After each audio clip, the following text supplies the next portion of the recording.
Hello bachcho, let's see the question. The question is, in a right angle triangle ABC, right angle at B, if D is any point on BC, then prove that AC square equal to AD square minus DC square plus 2BC into DC.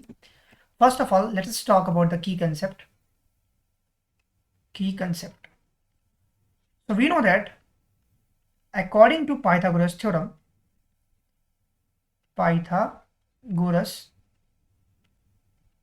तो हमें क्या पता है, we know that Pythagoras theorem की बात करें तो what, hypotenuse जो कि h होता है उसका स्क्वायर परपेंडिकुलर का स्क्वायर प्लस बेस के स्क्वायर के सम से बराबर होता है हाइपोटेनियस का स्क्वायर। तो अगर हम अपने क्वेश्चन की बात करते हैं, let's say first of all हम ड्रॉ करते हैं फिगर। और फिगर में कह रहा है ABC एक राइट एंगल ट्राइंगल, तो सबसे पहले हम एक राइट एंगल ट्राइंगल ड्रॉ करेंगे लाइक दिस इज माई ए, और राइट एंगल किस पे, बी पर, तो हमने ये बी ड्रॉ कर लिया और इसको मैंने सी लिख लिया। अब नाउ क्वेश्चन क्या कह रहा है, क्वेश्चन कह रहा है D is any point on BC, D कोई भी पॉइंट है बीसी पर, ये पर्टिकुलर बी पॉइंट है। तो इसका मतलब हम ये कर सकते हैं, हम लेट से इसको बेस मान लेते हैं, इसको हम सी कर लेते हैं और इसको हम ए कर लेते हैं then.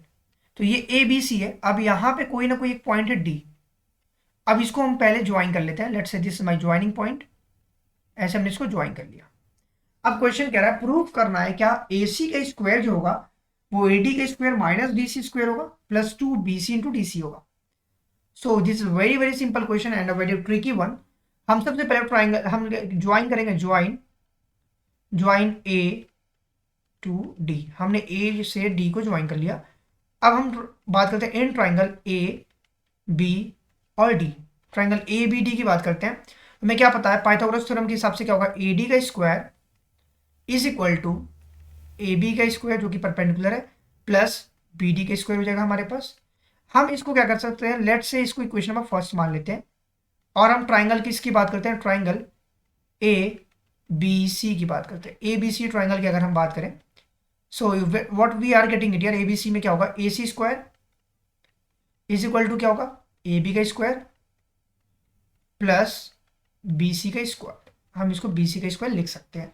Now the important thing is that हमें क्या पता है, वी नो दैट अगर मैं इक्वेशन नंबर फर्स्ट की बात करूं, जो A D square equal to A B square plus B D square लिखा गया है, that's a very simple part, implies that हम ए सी स्क्वायर को लिख सकते हैं क्या, as it is A B square plus B C square, where अगर इस इक्वेशन नंबर 1 से हम बात करते हैं तो यहां से अगर मैं ए बी स्क्वायर का फॉर्मेशन निकालूं तो A D square minus B D square होगा। और सो अगर मैं इस क्वेश्चन की बात करूं, लेट से हियर जो ए बी स्क्वायर होगा वो किसके बराबर होगा, A D square minus B D square के बराबर होगा। तो हम क्या कर सकते हैं, हम उसी इक्वेशन को यहां पुट करते हैं, ए बी की जगह लिखते हैं A D square, A B square की जगह हम लिखते हैं A D square minus B D square plus B C square, as it is हमने लिख लिया। Now implies that A C square as it is रहने देते हैं, जो कि हमें इक्वेशन के पार्ट में A D as it is A D रहने देंगे, क्योंकि हमें ए डी को as it is A D के फॉर्म में लाना है, ए डी स्क्वायर लिख लिया। अब हमें क्या करना है, बी सी स्क्वायर और बी डी स्क्वायर, इक्वेशन में कहीं बी डी स्क्वायर नहीं लिखा गया है, तो हम क्या कर सकते हैं, हियर यहाँ पे हम देख सकते हैं क्या, जो बी डी है हमारे पास, ये बी डी जो पूरा है इसको B C minus D C कह सकते हैं क्या, here B D is equal to what, B C minus D C लिख सकते हैं हम लोग, that's very simple to understand. तो हम यहाँ लिख सकते हैं B D minus D C.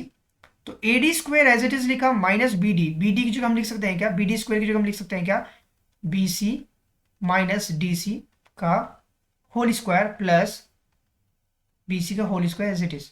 तो अब now the important thing is that क्या हमने ए सी स्क्वायर को A B square plus B C square में कन्वर्ट किया, और यहाँ पे हमें जो ए सी स्क्वायर ये मिल रहा है, ये वाला पार्ट जो कि हमने लिखा है क्या, A D square minus B D square plus B C square. अब हमने A D as it is रहने दिया, हमने बी डी को चेंज किया, that is B C minus D C का whole square plus as it is B C square लिख दिया। अब हम क्या करते हैं, implies that A C square को एज इट इज रहने देते हैं और यहाँ पे ए डी स्क्वायर को भी एज इट इज रहने देते हैं, और हम किसको ओपन कर रहे हैं, that is A minus B को होल स्क्वायर लगेगा माइनस, अब इसको हम पहले अंदर ही सॉल्व कर लेते हैं और आगे हम क्या करते हैं, प्लस बी सी स्क्वायर को एज इट इज रहने देते हैं। नाउ ये हुआ B C minus D C, तो B C minus D C means B C square plus D C square minus 2BC into DC, ये हमने निकाल लिया यहाँ से, a माइनस बी का होल स्क्वायर का फॉर्मूला।